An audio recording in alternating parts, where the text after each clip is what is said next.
and hopefully it doesn't crash on me this time. All right. We just want to kick it off, or somebody want to talk? Does somebody want to talk about something before? I mean, we're already live, so there really isn't a before. I don't know. I was wondering if everyone's prepared. I saw John's Twitter feed. My Twitter feed? Yeah, I could see you getting prepared for the show earlier. he reaching new levels. Yeah, I know. I'm a little afraid that he might be over prepared. Yeah, probably. That's a good point. You're listening to PHP Ugly episode 101. I'm John Congdon. With me, as always, is Eric Van Johnson. Hey, Hi, Eric. John. Hi, John. How's it going? Hi. And Tom Rideout. How are you guys doing? Woo! Still on vacation, but back at home. Then you're on vacation. How did that go? How did it go, Thomas? Did you guys know that vacation is stressful? Yes. I didn't know that. I did know that. You probably should have said something before I went on my first ever vacation. That's not your first ever vacation. Seriously? Yeah. Yeah, that was my first. You came out to San Diego? You came back to San Diego. How did that go? Did you visit family? Did you visit friends? Did you have a good time? I visited lots of friends, had several times I don't remember clearly, and I remember the crushing feeling of too many people in a city immediately upon landing. The moment I was in the terminal was just unbelievable. It was more crowded than the airplane I was just on. Yeah. That is San Diego. Yeah. So thankfully, lots of Xanax, things worked out. You happy to be back in Colorado? Oh, very much so. Yeah, that's great. So that was one of the things that confused me. We've talked about anxiety in the past.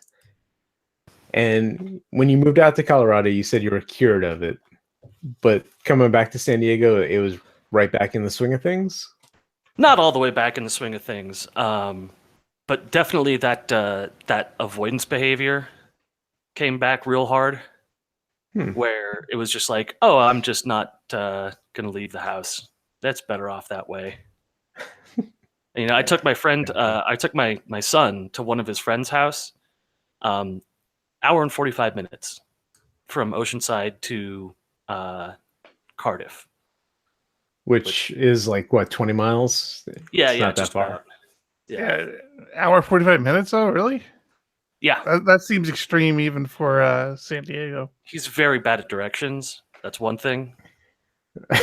That's a different type of anxiety there. That's a different problem, yeah. Yeah, it was pretty impressive how crunched San Diego is. Just and my hometown. Listen, San Diego is a beautiful place. It is, absolutely. Yes. I just didn't want to see big. It is big. So we had episode 100 before you left. We were trying to coordinate things to all get together and record while you were here for this episode 101. And a couple things have struck me. First thing, John completely had the assumption that even if you weren't going to be able to record, Thomas, that him and I were going to record. I don't know why that didn't dawn on me when it was clear that you weren't going to be able to join us. I just assumed, okay, well, we won't record this week, which got me thinking about something, and we kind of blew over this for episode 100. First thing, I still want to take a moment and applaud us for getting through 100 episodes. I would like to. We should applaud our listeners because they're the ones really working hard to get through. That's no small feat. I mean, we've been doing this for a couple of years now, and we really didn't do a lot for 100. We didn't do a lot of, hey, you remember when sort of stuff, because that's not who we are. But one thing did strike me when we were talking through this last week. Thomas, have you actually even missed a show? No, I think he's the only one that has not. Yeah, I know. I think I've missed 2 or 3, and John missed like all of season 1 and half season 2. But it's John. No, I'm the See, linchpin. You're the one that you're the pathetic fool that has absolutely nothing else to do but talk on the internet every Thursday. Technically, you're not the linchpin. You just happen to be on it. So I was this person in Talk Bowling, where I was on every episode and was proud of it, and then they continued on without me, bastards. I feel like John and I should have recorded last week just to break that streak, because I was like, yeah, that's pretty impressive. I thought we were, and then you made it seem like you didn't want to. I was not up to your standards, is what I felt. It honestly never even occurred to me. I don't know why it didn't occur to me. It just didn't occur to me. Had you said something, I totally would have, John. I would have probably enjoyed that. Are we recording? I thought you were being funny. So great job, Thomas, for doing 100 shows, 101 now. Very good.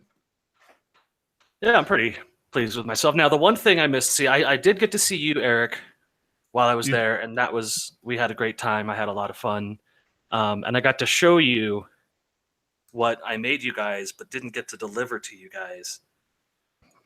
So, because this is a podcast, everyone will be able to see what I'm holding up. Aw. I made little 3D printed articulated elephants to represent the 3 of us on our little podcast. For a PHP ugly. And they're ugly elephants. Is that by design? Good job. Absolutely. Yes, it was good to see you, Thomas. I'm not gonna lie. It was good to see you. So I had a lot of fun, but really I had to take about 3 down days where I just said like, oh, this is a lot of work going out and meeting up with everybody and scheduling things. I'm just not leaving the house today. Yeah. When we moved from the East Coast, we were originally from Maryland, and we moved out to California. We learned very soon that not to give people too much notice that we were coming out, because if you did, your entire trip would kind of be planned for you. So we'd gotten to the point where we would just not even tell anybody. We'd just come into town and meet up with people and do things. But especially when you're traveling with children, it's just so much extra work you have to do. Well, I wasn't really traveling with children because I had managed to offload all 3 of them for almost the entire time. Which, on the last day, my wife realized might make us bad parents, but by then it was too late. There's no might about it, my friend. So definitely bad parents. Oh, what have you guys been up to? Anything fun and exciting? Well, I've got this 3D printer. Are you even back to work yet, Thomas? No, I'm not. I'm still off until next Monday. Okay, so when was your last day of work? It was the 26th. The 26th. Oh no, the day is 23rd. April 5th. 23rd, yeah. Day is April 5th. How many lines of code have you touched in that time? Okay, so funny story. My wife and I went to go meet up with one of her old friends at the bar. And then they went off to go do some lunch thing and left me there. So I pulled up my laptop and messaged my boss and told him I was bored. Did he put you to work? There's only 2 lines of code. It was just a couple removals of modifications that had been made before I left and things like that. But yeah, just the 2 lines of code, I promise. Well, the 2 lines of code and then all of the code for flashing the firmware on my 3D printer. Oh, that was for fun. Yeah. Yeah. A little bit different. Just a little bit. Yeah. No, at my office, they take the whole vacation thing pretty seriously. If it's vacation, then they cut you out of the loop pretty hard. That's not a bad thing at all. What have you guys been up to? Oh, all sorts of things. All sorts of things. I'm trying to message Eduardo in chat, and it does not seem to be going through very good. I can't. Eduardo, good night, my friend. I'm trying to say good night to you, and the chat isn't working for me. Sorry about that. Been a lot of fun things. I don't know where I want to start my stories at. So I've been messing around a little bit with some databases. Let's start there because that should be pretty quick. We keep going down the path of MongoDB. Thomas, I've been interested in it in the past. There's a lot of NoSQL solutions I've been playing with. RethinkDB, I'm a big fan of. CouchDB, I'm a fan of. MongoDB seems to be kind of the industry front runner when you start talking about NoSQL. So this weekend, I took some time, and I have a little repo out there that I just kind of goof off in and try different things. And I decided to revisit MongoDB for Laravel because there's a nice little package for MongoDB. And I had some like mind-blowing moments when I did it.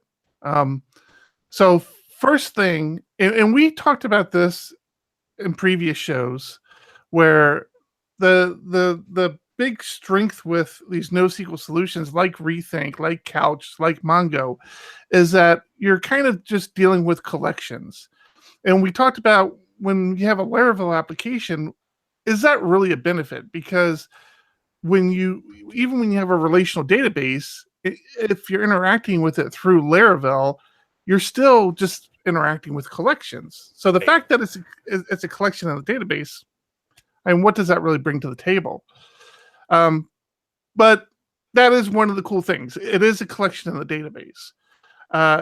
In this package that I found for MongoDB for Laravel, made it fairly transparent. So you create models just like you would with a regular relational database. And I know the one you're talking about. Yeah, and a lot of the same eloquent commands are there. The way you do searches, the way you insert data, the way you find data, the way you update data, all that's pretty standard. So you wouldn't really know you're even working in a NoSQL database.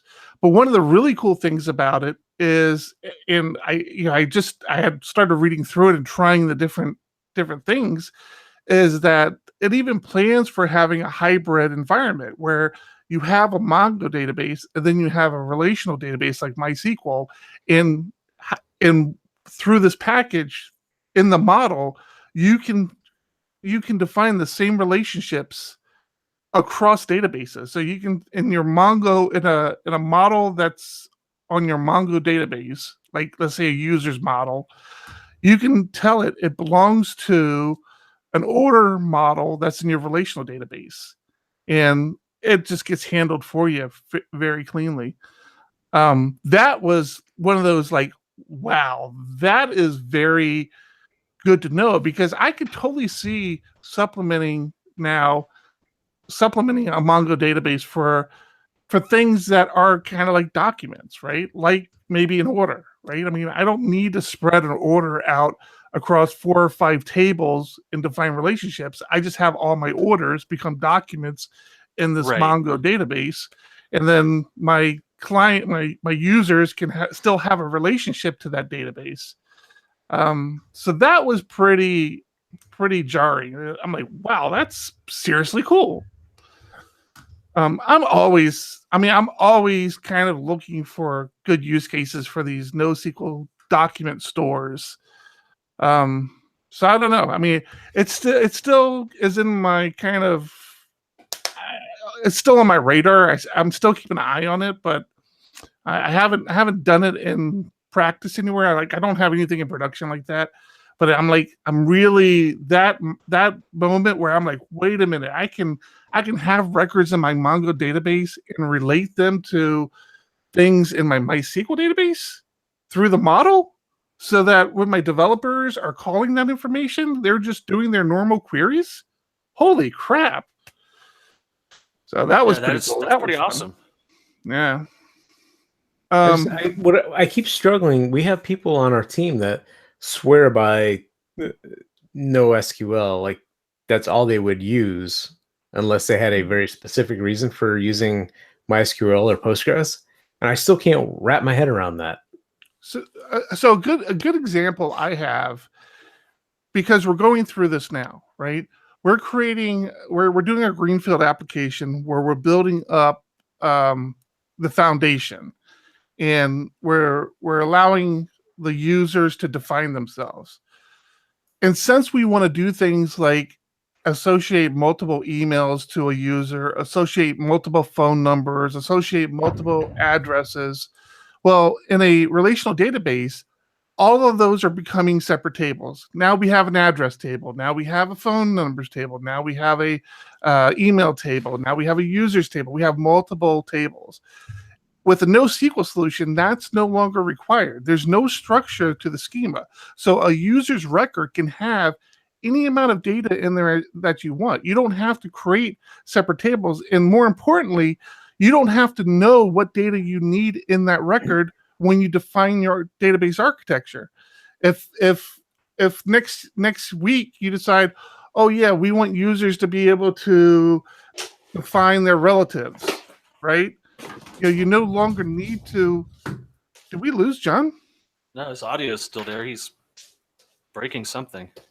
Oh, no, you didn't lose me at all. I'm still here. Okay, Video's gone. So back on track. I'm sorry. I got. So you no longer have to define all that information. So let's say again, we want our users to be able to define who their relatives are. Well, in a relational database, I'm like, okay, now I have to create a relations table and be able to associate the users to the relations. And okay, well, what type of relation is this? Maybe I need another table for that. In a NoSQL solution, it's not a problem. You just start adding that information to that user's document. Right, and there's other very interesting benefits too. That you're basically moving schema away from a separate system, which is MySQL or Postgres or whatever, and you're moving it into the code base. So if it's referenced, then it's valid. If it's not referenced, then it's either just tertiary information or it's just invalid or whatever. But you can track in Git your model, and as your model changes, you can say, oh, that's where I started implementing transaction IDs for this, or that's where I started tracking orders slightly differently. And you have to code for that, but it's just a slightly different mindset in coding. It's not a dramatic change. Yeah. Another example, again, in this Greenfield application, we're allowing for social media logins. And in that scenario, we have to call into these other services like Google, Facebook, what have you, to authenticate the user. The cool thing about that is when they authenticate, those services return other information. And what I did, because we're building this on a relational database, I specifically chose MySQL 5.7 because it does have that JSON data type. So what I did is when I get that information back from the user, I don't think I need any of it. I don't know if I'll ever use any of it, but I'm getting a lot of good information back. So I actually take that now and store it in a table in my database as a JSON data type, so that in the future, if we decide, oh yeah, that is some information we need, we have it. And again, if this was a MongoDB, I would just store it directly into that user's record. You're starting to sound like the enemy. Here was the data from Google. Here was the data from Facebook.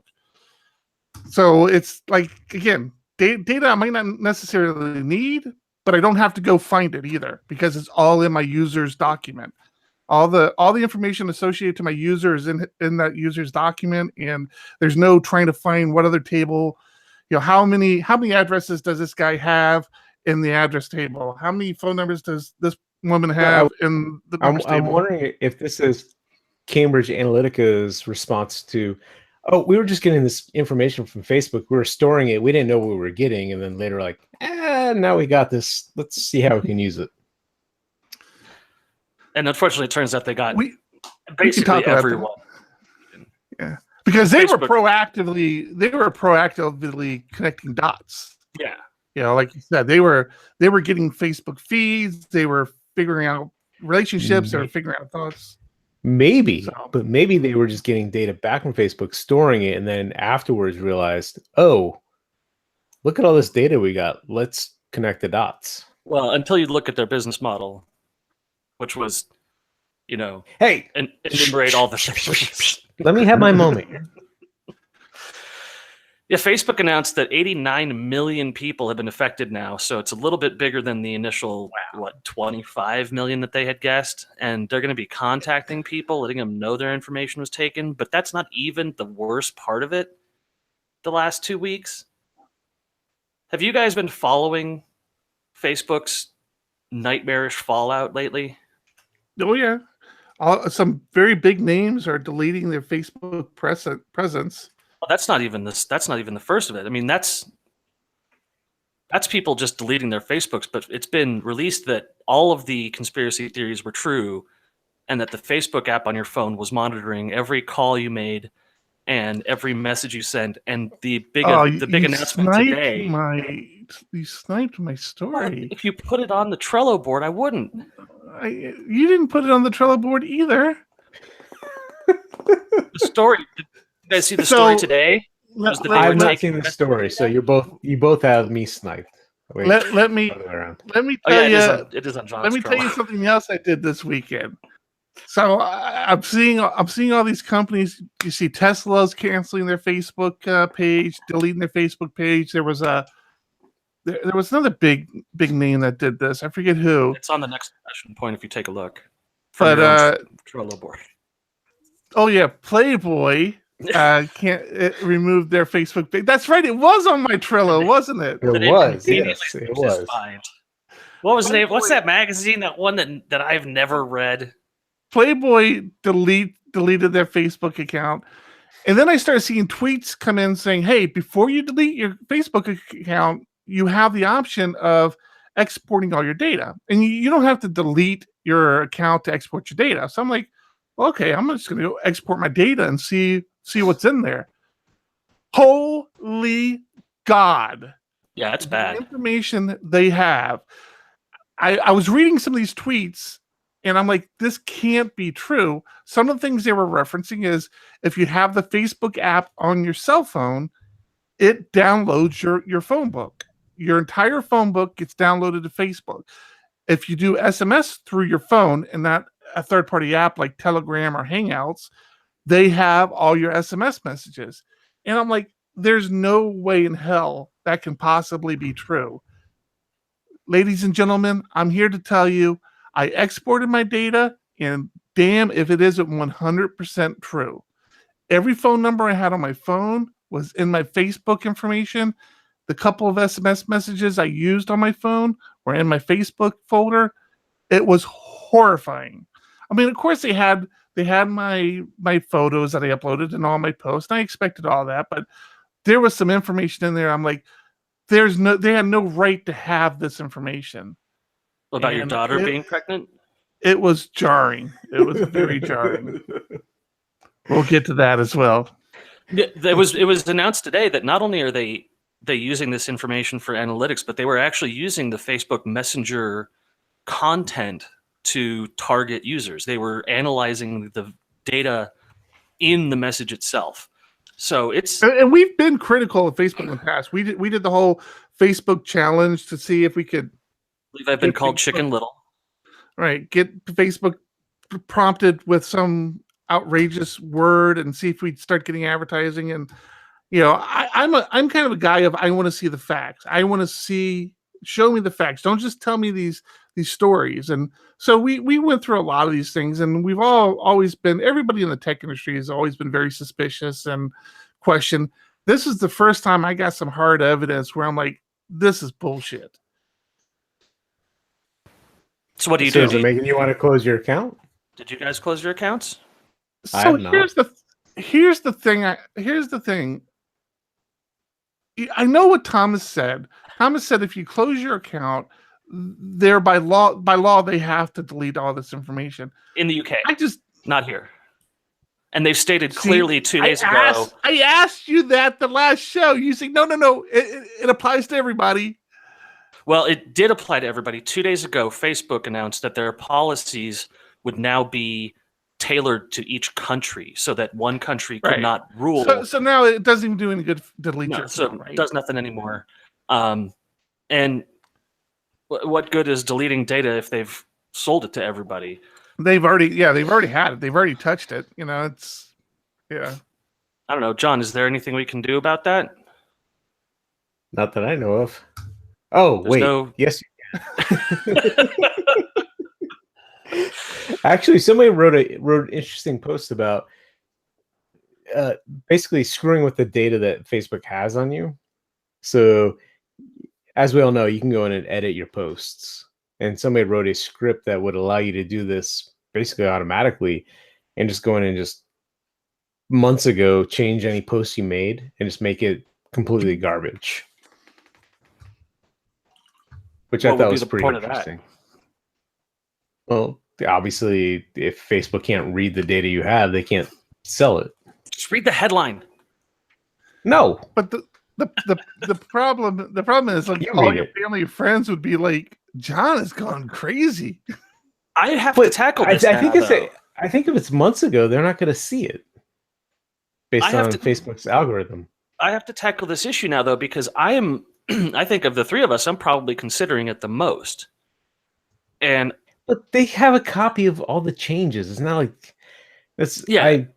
Yes, I put this article on my feed, but most companies aren't gonna they don't Well, track just your original they're- data, and then when you change it, they change the data in their database. They say, oh, here's what it was originally and here's what it is now. sure. They have But the idea changes. here, is poisoning the data, and poisoning the data doesn't work great for retroactive stuff, like you were saying, but for future data, it definitely does. So if you were to automate some kind of post that wasn't garbage, that was some kind of chatbot type system where it just said, going fishing, having a Coors Light, enjoying time with on my way to mother. vote for Trump. Right. If you poison the pool well enough, then all of the data becomes null and void. And if there were somebody, if somebody said, yeah, poisoned accounts should be created, this data should be garbage, because when I poison my account, I'm creating garbage for all the accounts that I associate with as well. So everything comes into question as to, is this somebody who's actually a Trump voter, or somebody who actually goes fishing or wants a Jeep Cherokee? I'm sorry, I was not supposed to use names specifically. On the way to vote for the person who's currently in office. Jeff Sessions. Oh wait, we didn't vote him in. Never mind. Yeah, it's I think the idea. You're poisoning considering data- deleting your account. Oh, very much so. Like I said, I've stopped using it a while back. The only thing I kind of do, and I understand Instagram is also owned by Facebook. I try to consciously remember to, when I take pictures, take them on Instagram so that they post to Facebook. But I again, don't do that. that's really about the extent of my Facebook using. For me, it's just pointing my attention span at dev null. It's just such an empty trough of content. Yeah, that I Did can they sit remove the there ability forever. to download? Because I can't find it now from I'll the articles have I'm to share the reading. link. It's not obvious where it's at. You have to do some digging. I'll find the article that I used and send it to you. Oh, Well- download a copy of your Facebook data. I found it. Now, Okay. Facebook does provide some nice features, and I've been looking into alternatives, and I found the Diaspora Foundation. Have you guys seen that at all? I mean, no, I haven't No. seen Diaspora, but the problem with all these wannabe Facebooks, we're better, we're more secure, we're decentralized, we're open source, we're encrypted, is it's no good if your family and friends aren't on it. Right. I mean, that's just the reality of it. Or, I mean, maybe it is better No, it's not. If I'm telling you, he's it's got not. a point. Sometimes he's got a point. I've heard nightmare scenarios about Facebook arguments between mother-in-laws. Yeah. But it- Honestly, that's been one of the reasons why it's been so easy for me to walk away from Facebook, because the only people I follow on Facebook are friends and family, and friends, mainly friends from my childhood and high school. And the thing about it is, my interests and my profession and the things I do are so vastly different than 99% of them that I have very little to discuss, with the exception of my children, who are now young adults and have their own Facebook and can have their own conversations. So I don't really get a lot. I didn't start following a lot of my tech friends that I follow on Twitter, because I feel like that's what Twitter's for me. I didn't follow a lot of them. I followed a couple, but not too many. So it was really easy for me to step away from Facebook, because I don't share a lot of interest with my families and friends. I just don't. See, So that's where I differ. I have a following on Facebook from previous jobs, and I feel bad saying it, but I keep them around. It's not like I prune my Facebook page, mostly because if I have something I want to announce to the masses, I want everyone to see it. So I use Facebook more as a branding platform. you are a public figure, so it's much more difficult for you. But not any more than Eric is. But I've had other jobs where people have friended me because of previous jobs, where if I want to announce something, then I'm going to use that as a platform to do so. Well, I'm going to start with LinkedIn, because that thing is cancerous. It is. I agree. But you're moving on way too quick. We have to move on. We're 30 minutes in. Yeah, we're done talking But about Facebook. Nope. Are we not? Okay. No, we're done. No, go ahead. You got something No. else? No, I'm done. I said my piece. Nobody responded to what I had to say, so maybe I'm dumb for keeping non-friends around as potential No, friends. you're a public figure. You and Eric are both public figures. You are Why are currently you saying that? How are we Because public figures? because you operate meetups. You're hosting a Wave PHP event. You run alright. a You're- business No, but on. I've had the people internet. before I was in the position I'm in now. I've had people that friended me on Facebook for various reasons, and from a marketing standpoint, and it sounds horrible to say, but if I have something to say and I put it out on Facebook, there's a chance that there's a percentage of people out there that would listen to what I had to say. That's and what I don't mean by abuse that public figure. power.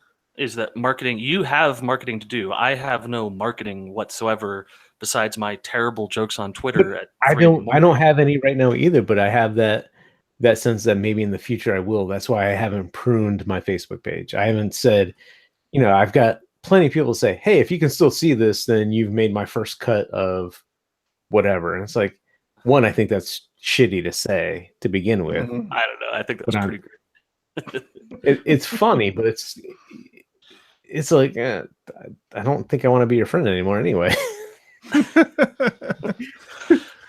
Thomas, Anyway. Thomas, you mentioned bad jokes on Twitter. If you don't follow Pie Jokes bot, PY jokes _bot, you're missing out. They just posted. Here's the latest one from them. How many programmers does it take to change a light bulb? None. They just make darkness the new standard. That is great material right there, people. Pie Jokes _bot on Twitter. You've got to follow those guys. Oh, this is all terrible. They are hysterically funny. I laugh for minutes at a time. All right, so we've touched on a couple of things. You got a story to tell you. We've touched on a couple of things about LinkedIn and Facebook and some of the shady things that goes on. We actually had to address an incident within our company last month, or geez, last week, which I guess Yeah. could have been last month. One and the same last- at this point. Yeah. One of our office administrators got an email, and at the time she was mobile. She was running around doing a couple things, and she looks down at her phone, and it's from John Congdon. John, our CEO. All I wanted her to do was send some gift cards to a client, and she questioned it. I couldn't believe it. Yeah. So it says from John Congdon, I need you to take a company credit card, pick up $2,000 worth of Apple gift cards, and send them to this client. And, she's not really in the position to question John's request. And in all honesty, that isn't that far-fetched of a request to come from John. But fortunately, our office assistant, John addressed our office assistant by her name in the email, and it all looked legit. Fortunately, she was smart enough to know there's something that doesn't sound right about this email, and she happened to notice that the email address wasn't from our company email address. It was from a Comcast email address. Now, not that that's a hard thing to spoof, though. No, it's super Right. simple. That's the scary part. Right. So she proceeds to reach out to me and says, "Hey, I've got a kind of an odd request coming from John. Can I borrow your company card?" I'm like, "Well, there's a lot of red flags right there. What do you need my card, and why is John? What's he asking you to do?" And she explains, John wants me to pick up these gift cards. I'm like, and she even says, "But it's weird. He didn't send the email from his Diego Dev account." I'm like, "All right, right off the bat, there's something wrong there." And so I say, forward me the email. I look at it. I'm like, okay, this is not only is this a phishing scheme, but this is what you call spear phishing, where they actually have some information, they've connected some dots, and they're trying to make this sound very genuine. So the smart thing would have been just to let it go. Just tell her to delete the email. But we're not And smart. Be done with it. Yeah, no, we're not. We're not smart. And we proceeded over the next week to exchange I was gonna say, emails, it's been at least a week because it's still. You were telling me about it 4 days ago. emails with the spammer. By the way, the we part here is Eric had a lot of fun with this. I just said go for it. I'm a twisted person. I'm really twisted because this went from a simple, hey, go buy these gift cards, to blowing into this whole wait. Before you can say more, I'm trying to tell my wife about this and trying to explain your twisted sense of humor. So this whole thing turns into, this office assistant is having an extramarital affair with John, who's married, and now she's pregnant, and there's all this drama going on, and she has to go to the doctor about the pregnancy, and we built it up to the point where Emily was. I'll believe it. Yeah. Give me a timestamp. 3910. So we built it up to the point where the office assistant had responded that she had all the gift cards, but she was very upset with John because he didn't meet her at the doctor's office for the appointment with the baby, and so now she's taking the gift cards and she went and bought an iPhone with it, and screw you. And the guy's responses just were like, "I told you we would talk about it when I got back to town. I'm so sorry." Da da da da. I'm like, "Oh, this is awesome." So yeah, that went on for way too long. No, that went on the perfect amount of time, and I have to say that you were giddy as a schoolgirl when we were having drinks talking about this.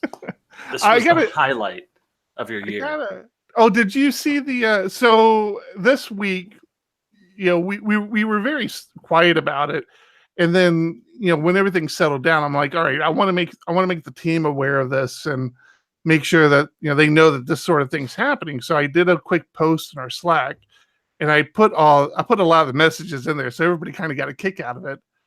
But just through conversation, one of our bigger clients, I'm like, hey, if you're interested, this just happened to us. And I shared. Actually, wait. Before you go into that, one of our other clients sent out an email in mass saying, "Hey, if this happens, be aware of it." Like it was a very weird. Like, hey, did something happen? And in the email from them, they're like, nothing's happened so far. We're just letting you be aware. Then we are hit with this, and then from yet another client. Now you can continue. Yeah, from another client, I wasn't even aware when you share posts in Slack. If you share it as a post, you can actually share it publicly. Like you can create public links to it. So that's what I had done for this other client, and we learned. And keep in mind, they were trying to scam us for $2,000 worth of gift cards. We learned last week as well from yet another Comcast account, they got hit with a very similar thing, but for a lot more money. And we're talking, close to $30,000. And again, it was one of those reaction things where they, the people involved actually started doing what was asked of them, because this is like they're very close to pulling the trigger on sending $30,000 out. And I mean, fortunately, they thought like, wait, nope, something's wrong here, and they checked, and they figured it out as well. And I'm like, wow! And it was the same thing. They used names. The initial email came from the CEO of the company. It went straight to one of their accountants. And everybody used names, and it was so. Do you think that has to do with titles? Like based on LinkedIn, do you think because they had an accountant's title, they asked for more money versus an office assistant, where they asked for that's what I think of 2,000? Yeah, that's exactly what I think, John. I think it could go further than that, though. I mean, to say that businesses have to be registered with the state that they're in, you could look up information that would disclose how big a business is and how big a fish you're going after. These spearfishing attacks are incredibly sophisticated, and from what I've read, they're actually successful a majority of the time, not a minority. So really? greater than 50% of the time, these spearfishing attacks are successful. And you think about it, they don't even need to be that successful. If they're successful 10% of the time, they're probably pulling in bank. Now, what have you guys done to prevent this from occurring in the future? Talk about it internally. Yeah, that was the main thing. Do you guys know about automated PGP signatures in emails? We know about them. Not automated. But I mean, I know how to set it up for myself, but it's always a challenge getting other people to use it. I was trying to do this probably some 15, 20 years ago at this point. Yeah. Same here. So this is not a new technology. This is actually really old. And my concern is that I look up Gmail PGP signatures and there's nothing. It's not good. There are a couple of extensions you can install, and none of them work that well. This is actually one of the bigger arguments to having a thick email client, like a standalone email client, because you can have this GPG integration into it. Apple Mail has actually a pretty good one, probably one of the better ones. Thunderbird has one. But yeah, this is one of the things you lose when you go to these web-based. Now, I have a what's it called, Proton, or I think it's Proton. Proton Mail. I have Proton Mail, and I have very seriously been thinking about moving the company's email address over to Proton Mail for that very reason, because they have team accounts now, and it's fairly reasonably priced. But I haven't done that. It's funny you should say that. I was just looking at that this weekend. And God, I'm so on the fence on doing that. Well, this is one of the great selling points for Microsoft's Office 365 platform, is that Outlook integrates a lot of these security features into it. And I get the feeling that they sort of fire down anyone trying to do a system similar to theirs. Hmm. They might even have patents on it. Maybe we need to look at Office 365 then, because I really think I hate email. I honestly Oh, yeah. don't like using it, but it's it's one of those necessary evils to do business in this world, and yeah, But wait, it's tough. Thomas, weren't you talking about Windows is dead somehow recently? Well, I mean, what a beautiful John, segue. What a doing the beautiful segue. segue. Holy You smokes. can't call it a segue if you call it out as a segue. But that Well, I was wasn't gonna like you got my I need to get nipples another all beer. hard. I need to get another beer too, so I have to call it a segue so I have an excuse to make a hard cut here anyways. Do it. This is why you take your video to nothing so you can walk away for 2 minutes. Have I not taught you anything in this? Plus, you have wireless headphones so you can listen as you walk away to get I don't a beer. think his are wireless. I think his. I know, that's what I'm talking about. Uh, Mine are wireless. I turn my video off, walk away for 2 minutes so I can listen to what's going on. I can come back and respond and not interrupt the show. Thomas. it's all about interruptions. Yeah. That's So- just the reason we have the listeners we have.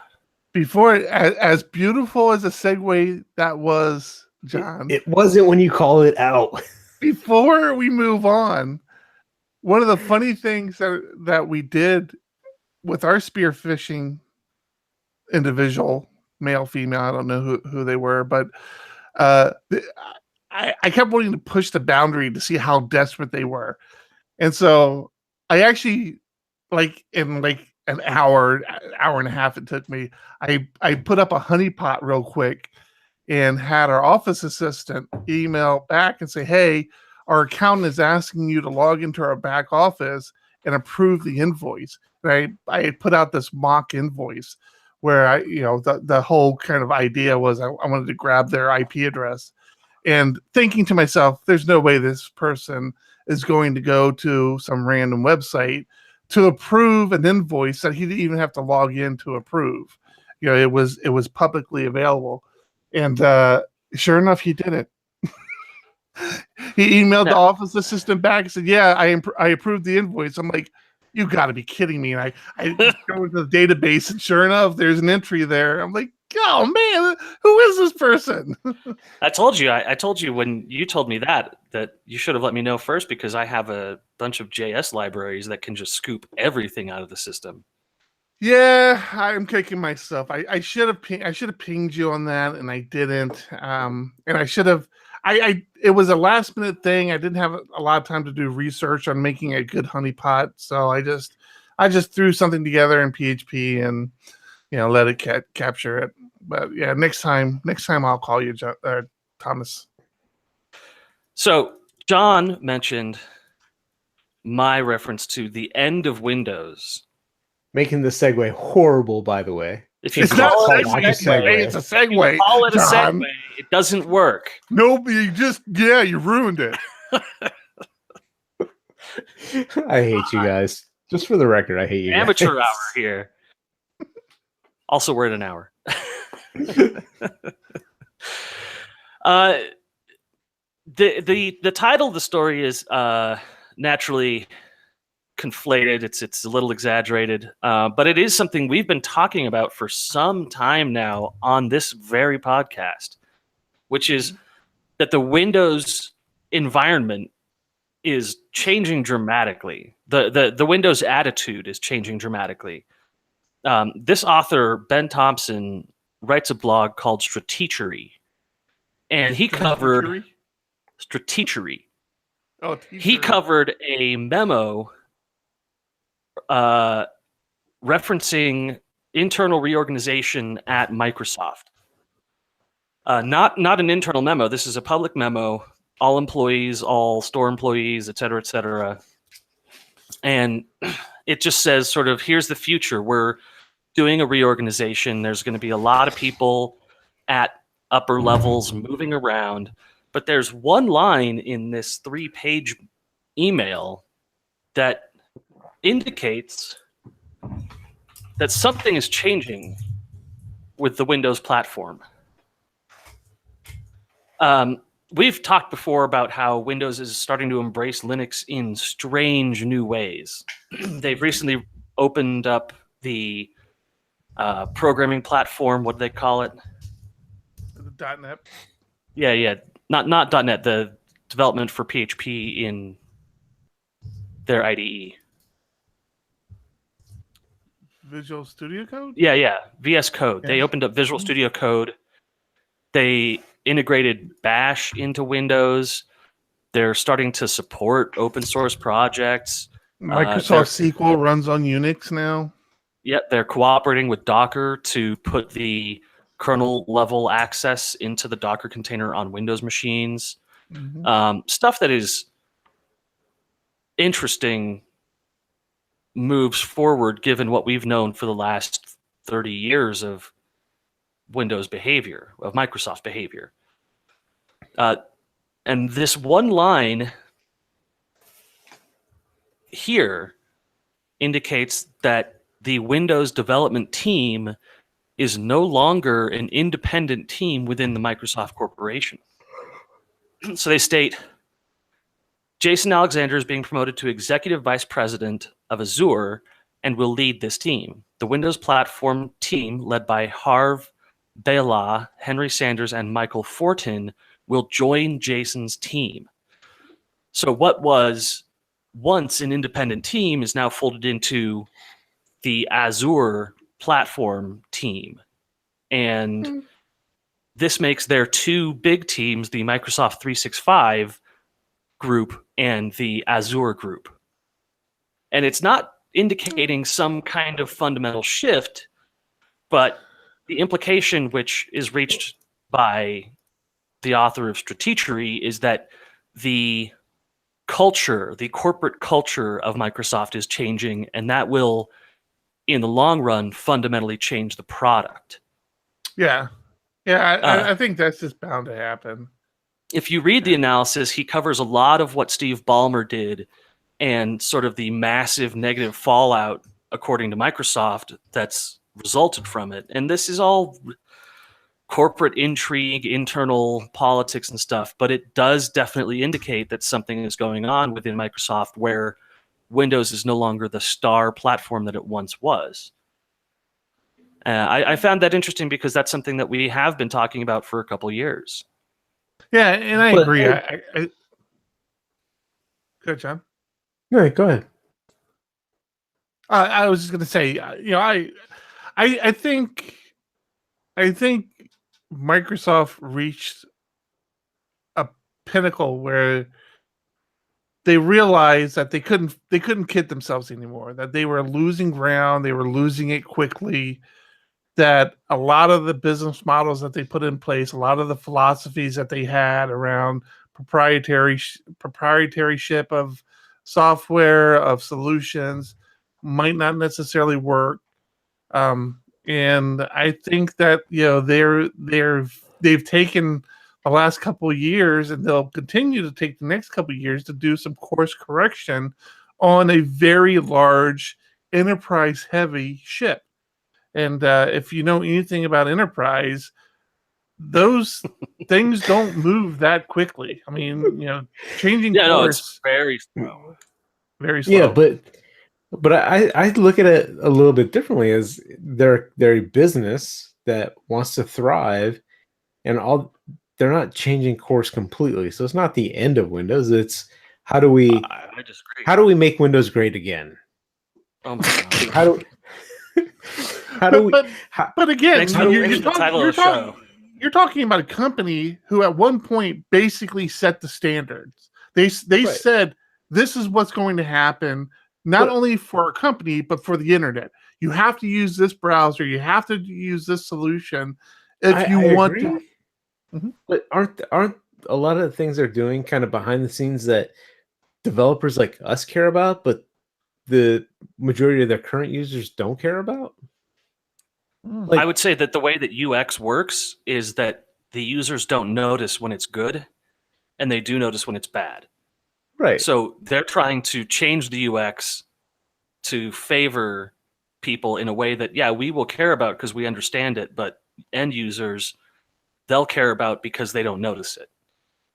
But at the end of the day, it's one and the same. Like they're appealing to the people that use Windows now because it has all the things they want, and they're trying to get people like us that use Mac or Linux over to Windows. So they're just What trying they're to saying by broaden doing what they can offer.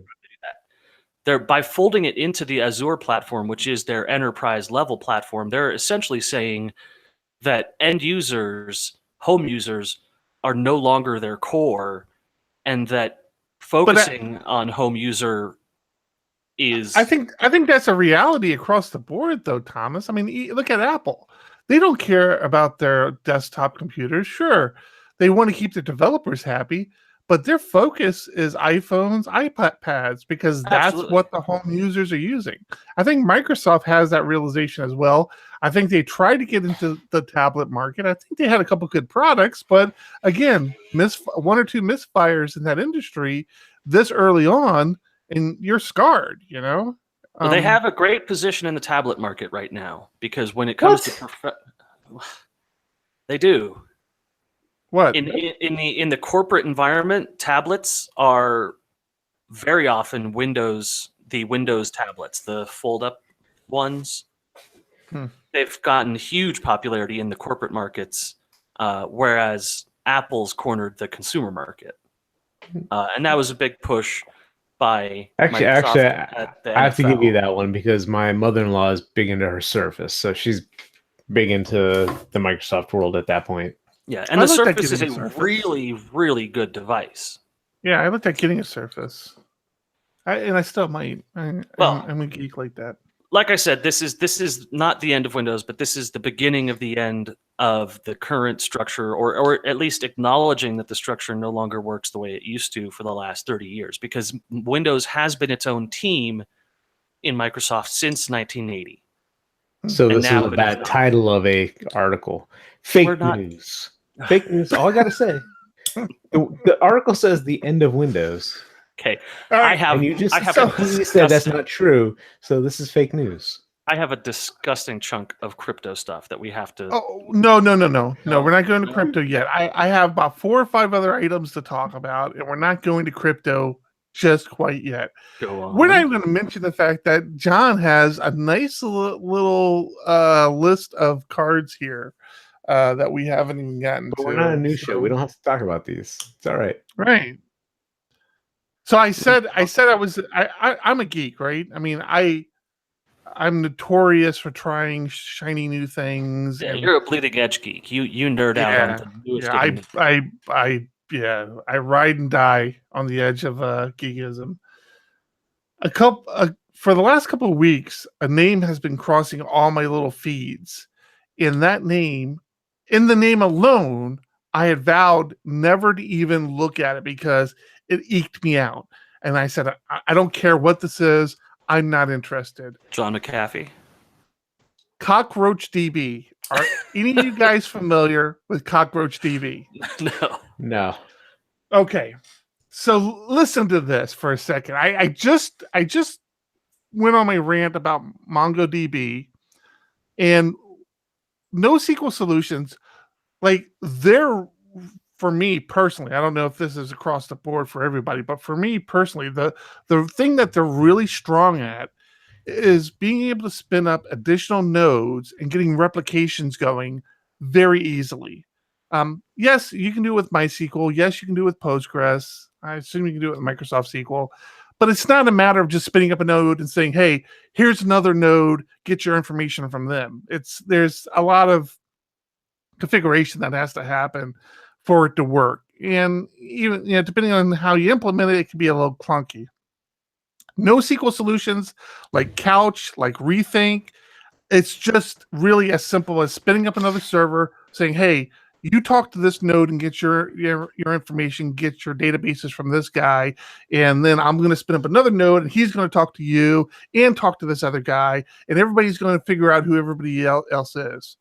That's always been one of the really strong things with these NoSQL solutions. Cockroach DB, after seeing it come across my feed a couple times, something piqued my interest. I'm like, all right, I'm going to give this a look. And I'm not. I literally just did this week, so I am not really in depth on it. But my understanding of it is it doesn't lie on top of Postgres, but it's compatible with Postgres. We've heard this compatibility quote with other things. I think Amazon's database solution is compatible with MySQL, but it's not MySQL. CockroachDB is compatible with Postgres. So if you have a Postgres client or if you understand Postgres, you understand how to work with CockroachDB. Nothing special there. Where it shines, and I've done this and I was pretty blown away by it, is creating multiple nodes of CockroachDB is, again, as simple as just spinning up another CockroachDB instance, saying, okay, here's your other server. This is where you get your information from, and replication just happens. It was so seamless. On my local machine here, I spun up like 5 nodes in a matter of 3 minutes, and all my data was replicated across to all the nodes, and I was interacting with one node, and all the data was getting populated to the other nodes. I'm telling you, man, I'm not a big fan of Postgres. We've talked about it on past shows. I've looked in Postgres. We have clients who are on Postgres. We've had to make decisions where, we've given way and implemented Postgres. And to this day, I'm not a big fan of Postgres. But man, this was freaking impressive. Now I wish I was better at Postgres, because if I was, I don't know what the shortcomings of something like CockroachDB are right now, because I haven't gotten enough real world experience with it yet. But if I was a Postgres guy, forget it, man. I'm using this CockroachDB despite the name. That's the other thing I want to talk about. I got a question for you, Thomas. Are you there, Thomas? Thomas left us. Okay. All right. Well, why Thomas is gone? I guess I was just ranting too much. He lost interest in the show. That's pretty bad. I think there's the name of the product, CockroachDB. Who would name their product Cockroach? That's horrible. So I've got to say something. Our last show, episode 100, you bastards, you got me hooked on that minefield. So we talked about that minefield on YouTube Red, and we were talking about the whole train thing. So of course I look it up and I check it out. I'm like, and I probably watched 3 days of just binging on Minefield and watching the shows back to back. That was a good one. That's probably the first YouTube Red. It's really the only one that I've really enjoyed. Yeah, it really is the only one. Yeah. There's a bunch of other ones that they're just, I think they're aimed more towards teenagers, or it's just not good. Yeah.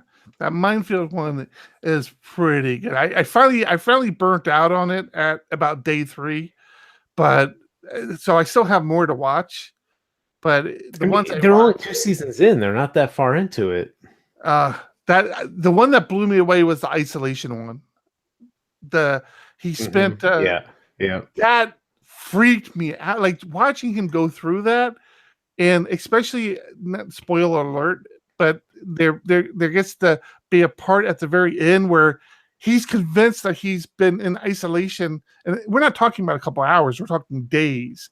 He's convinced that he's been in isolation for 3 full days, and he starts, you see he's getting antsy, like he's like, I should be getting out of here, and he like falls asleep and he wakes up and has a nightmare, and he's totally disoriented and ends up opening up the door to the place, but doesn't walk out. He I guess something comes to him. He realizes that he's still in isolation, and he comes back in and closes the door.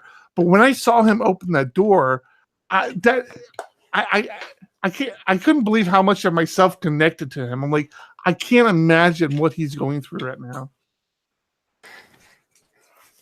That was a great show. That's one of my favorite YouTube Red shows. Yeah, or my favorite for sure. So Thomas, I have a question for you. Fire away. I'm not going to tell you who's on what side of the fence here. I'm just going to ask you the question. And I'll know immediately. What is your opinion of one-on-ones with your supervisor? Do you feel like they're beneficial? Do you think that they're a good practice? Or do you think that there's not a whole lot to that? You should ask, do you have them to begin with? Thomas, do you have one-on-ones with your supervisor? Like a scheduled one-on-one, like I don't. every okay, all right. Would you want a one-on-one with your supervisor? No, you wouldn't. Okay, No. so you've kind of shown your card. You've shown your hand here a little bit. not at What all. is your opinion on one-on-ones? Well, first off, we need the elephant in the room. You don't do one-on-ones anymore. Why is that? What? When meeting with a supervisor, there always has to be a second person in the room. Okay, well that's fine. Let's assume there's a second person. Well, a But one-on-one The being concept itself of a one-on-one being the back and forth of information, I'm a fan of that if you're in a mentorship position. But if Okay. you are in a position where you are the reigning expert over your supervisor, then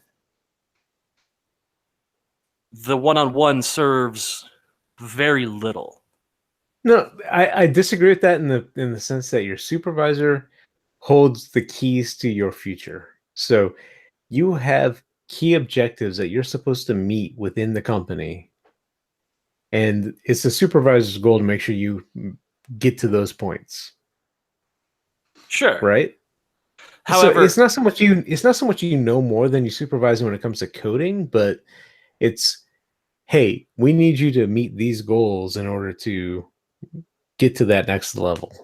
so you're in defense of the one-on-one, whereas Eric doesn't. I'm not necessarily in defense. I'm bringing up counterpoints because you made it like I'm smarter than my boss. And No, not smarter. I just work in a specialized area. Not at all. No, I am hired because I work in a specialized area that my boss does not work in. I am an expert in environment A, whereas my boss is an expert in environment B and needs someone who's an expert in environment A. yes, but they also want you to meet specific goals to continue your progression within the company. Okay, so let's roll back. And if there's Eric no asked progression, if I then have why are you one-on-ones. still there? Eric asked if I have one-on-ones. I work exclusively through Slack chat, and I have one-on-ones all the time. We have a development channel, which I believe is underused, and we have one-on-ones with the two superiors that I have, one of whom says, this is the directive, I want you to do it this way, and he is equally or greater educated on the subject than I am, and I just sort of do what he tells me to. And another who proposes a situation and wants a solution to it. And that supervisor, I spend a lot of time with, giving her my opinion and my history with the topic, saying this is why I think this is that way. However, in the end, their supervisor is the one that makes the call. So you don't think you have room to grow? You're already an expert in all things in your area of expertise, so you can't get better at it. There's no ladder for you to climb at your company. You're where It's not you're even- going it's to not be. even that. Not even within the company, but within yourself. I haven't addressed that with them, and it's something that I need to do. And I've told you Okay. guys that. I've So told you so guys you that feel I've like you been- would benefit from one-on-ones, I would, but I don't know. focus. I don't know what the subject of the conversation would be, except for let's have some drinks and talk about where this is all going. Right. So- and I'm not completely, for the record, I'm not completely opposed to them. From where I stand, is the reason I asked this question is we had the discussion, and it's a discussion we've had for a while within our company, and it had come up again about the possibility of doing on one-on-ones, and we're pretty democratic about it. We asked if there was an interest in it, and enough people said, yeah, we thought there was enough interest in it that we implemented it. So I'm not opposed to it. My concern with our business model is twofold. The big one is time is money, right? We're not, the people that work with us aren't part of our company. Like they're not employees. Right, they're not exempt, so they're getting paid for all interactive. We can't offer them, supervisor roles, or I mean, we can say they're a lead developer in a project, but we can't move them up in the company, and we're paying them by the minute, right? I mean, every minute we're in a meeting with them and they're not working on a client is really money directly out of our pocket. So I get I'm very protective of the developers in our company and how much time they spend in meetings, because their only objective is to be productive.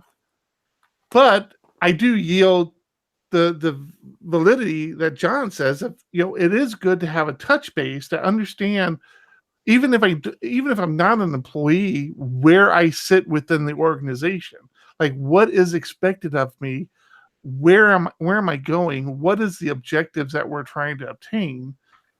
I just struggle with it because it's like, man, I was like, this is how, for us to have one-on-ones with our people is going to take half of my day. And that's half of a day that I can't spend working on a project or working on something else. Sure, but being a mentor is going to come out of your wallet unless you're retired. Yeah, but even mentors can be mentees of specific things. Like I realize that I have a propensity to be too fast at getting things done. And while it sounds stupid, I get shit done quickly, but there's a cost to that. I may not recognize. Sounds entirely reasonable. That you're describing the fire triangle. Yeah, I get shit done quickly, but it affects something else in the code that I wasn't aware of because I didn't take the time to think about it, or I didn't document how to test the things I did quick or enough when I could have. Because all I want to do is finish the project I'm on and move on to the next thing. And all I want to do is identify all of those types of things within individuals, not just myself, but across the board, to find out how can we all get better as people. Yeah, John's really big on the mentoring piece, and I applaud him for that. I guess I'm more of a dick about it. So yeah. Well, I think Agile attempts to address this very specifically and says stand-ups, because we don't want people, like, stand-ups are literally stand-ups. We don't want people sitting down getting comfortable. We want it to be fast and dirty. And then if the stand-up has an issue to be resolved individually, then you take it to an aside and establish. Stand-ups are project focused. They're not people focused, from my understanding of it. No, that's, so make that's it yours. absolutely right. Make it yours. Make your stand-ups people focused. But you don't want to call people out in the middle of other people. I don't want to say, Thomas, you have this issue in front of everybody else in the company. No, that's not what a stand-up is about. You put it to them to ask how things are going, and they say, let's cover it over a step. But that's not how it works. Well, make your own. If I have objective things that I want you to meet, I need to have that as a one-on-one. I don't want to say in front of somebody else on the team, hey, you need to, whatever the case may be, you need to have this objective to open X number of PRs, or have X number of PRs not screw up over the launch period. But if you have a chat room open that's got one channel per user, we've got the Diego Dev thing, and I've got all the other employees listed on it. And if you just message them once a week and say, I think you're doing great, how do you think things are going? And they say, I think things are going well, then see that's the key, though. I think it's a very easy conversation when everything is going well and everybody's happy. it's like John says, it's when things aren't going well or when things need to be addressed or questions need to be asked that you need to. It takes that extra beat of okay, let's go off, let's have a discussion. But if you did that every time something's going wrong, like if this week, I took one of the people working with us and said, hey, I want to talk to you separately. Let's have a conversation. It feels not You no guys, for you guys' first thing situation is so unique, it seems reactive, right? It seems reactive with the one-on-ones. It seems like you're being proactive. You're doing a touch base every week. Everybody feels comfortable. If anybody has a problem, they know, hey, I have my touch base on Friday. I'll bring it up then. And it's more. I see that as more of a proactive as reactive. And again, I'm not a fan of the one-on-ones, but I do see some validity in it. It's just, yeah, I don't know. It gets to a situation where you have to decide to hire an HR manager or something along those lines to mitigate the amount of time that's being spent on it. I mean, I think what it sounds like is you guys are experiencing company growth.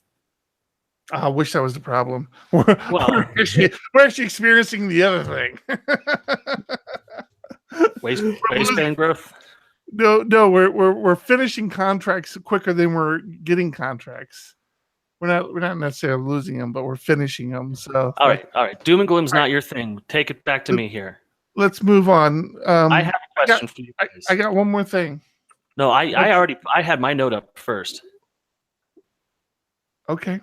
You guys, there was an RFC approved for the next version of PHP, PHP 8.0. It's the first RFC approved for 8.0. It's titled Arrays Starting with a Negative Index. And there was a proposed deprecation notice that was rejected.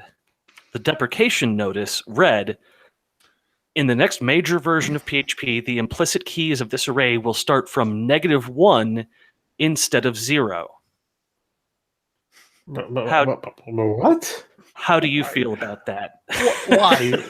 That sounds ridiculous. I mean, enough people make fun of us for starting at 0 anyways, and that's common throughout the programming world. We no Everybody longer starts do. with 0. I'm telling What? you now, this RFC was approved for PHP 8.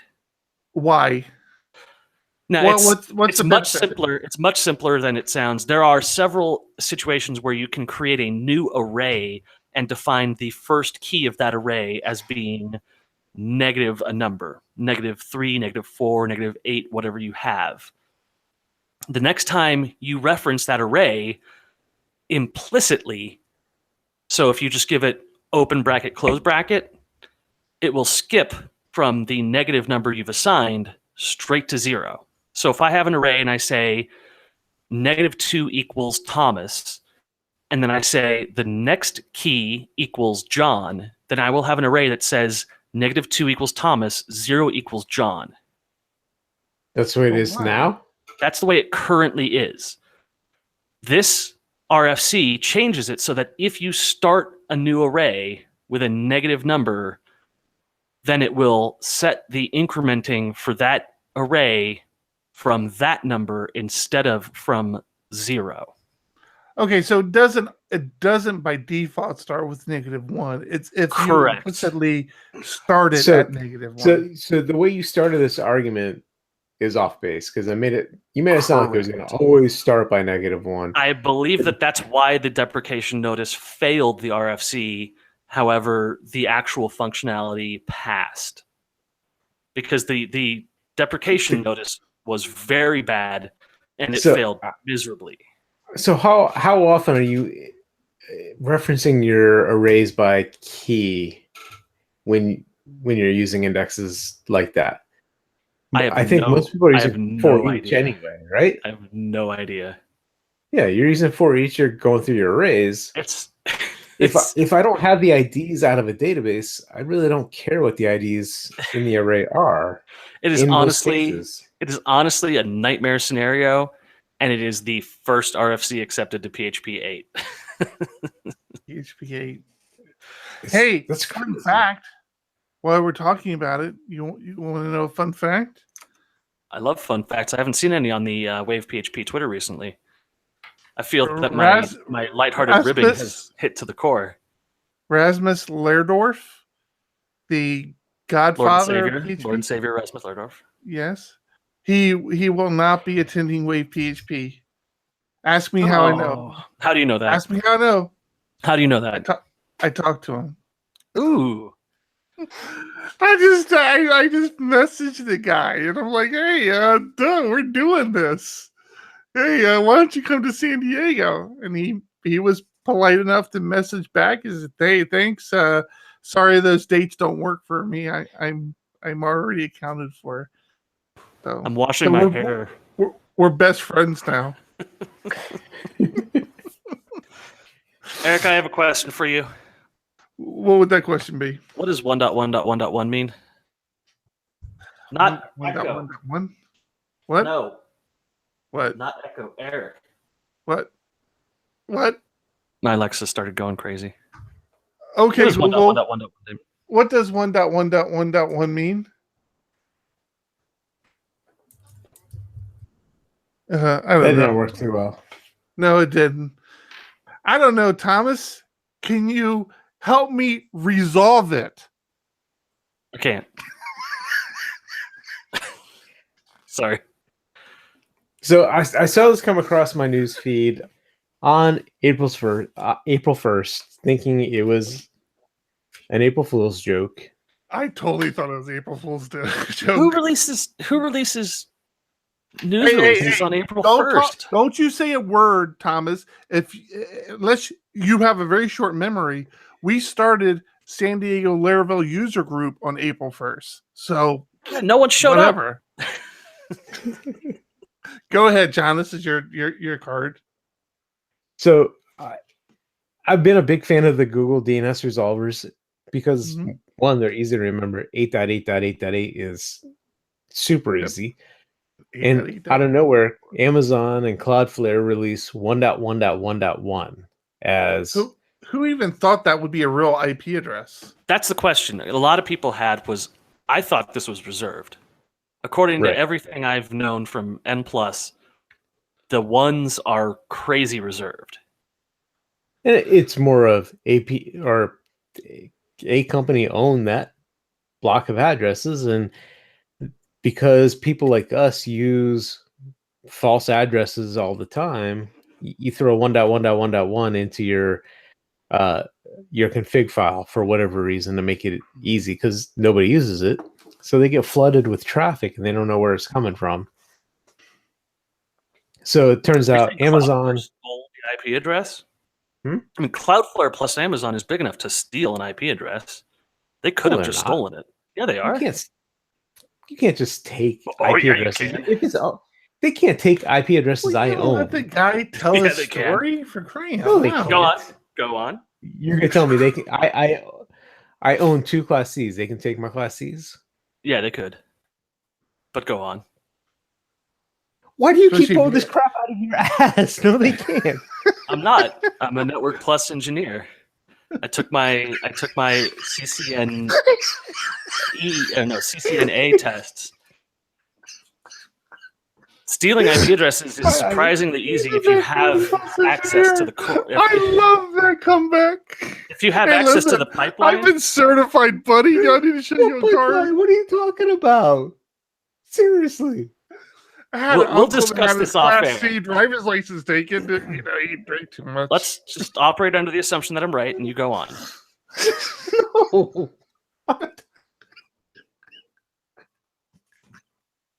You can't just take addresses. I've had too much to drink. Holy crap.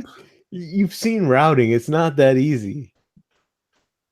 John, please tell me your story. What is 1.1.1.1? Please end my pain. I'm just done.